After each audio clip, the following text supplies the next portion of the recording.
Hi guys! In this video, we'll dive into the creative world of Canva to learn how to make your text stand out with a captivating wavy effect. So whether you're working on a social media post, presentation, or any design project, these steps will add a dynamic touch to your text, so let's get started.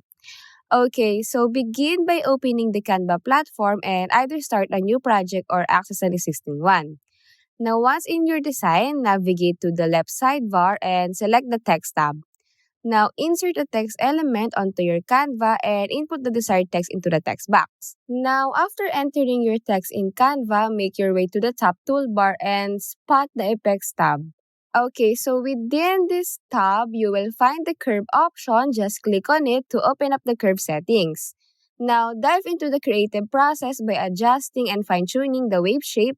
Just feel free to use the curve handles provided in the section to experiment and achieve the exact wavy effect you have in your mind for your text. Now, this hands-on manipulation of the curve handles gives you the control to craft a distinctive and visually appealing result. Additionally, you can enhance your design by tweaking other text formatting options such as font, size, and color. Now, once you're satisfied with the wavy text, click outside the text box to apply the changes. And that's it.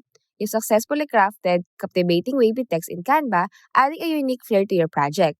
Feel free to play around with the different settings and unleash your creativity. Now, if you found this video helpful, don't forget to hit that like button, drop a comment, share this content, and subscribe for more guides and tips.